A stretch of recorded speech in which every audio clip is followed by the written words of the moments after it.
Hello, welcome to UIpath Studio tutorial. You have made your first step in RPA journey.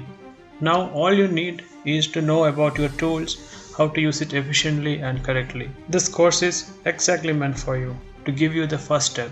As you can see, there are a lot of windows in UIpath Studio. Isn't it so exciting to see all of these windows together here?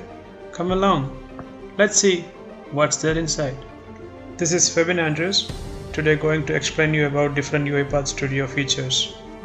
I am 13 years of experience in IT industry, having 8+ years in back office automation using different tools. I am a certified UIpath developer in RPA.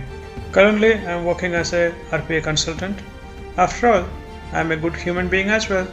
In this tutorial, we will be seeing different features of UIpath Studio.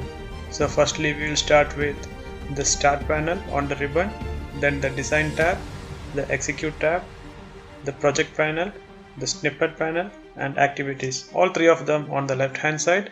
Then we will move towards the Designer panel, which we are using to design workflows using various activities.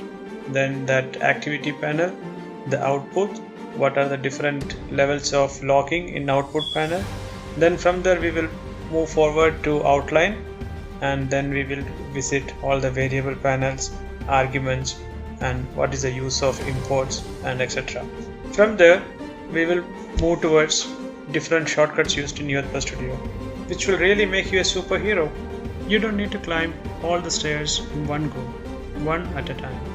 Join this course right away, right now, and make your fast move. I really want to see you being successful in your RPA journey.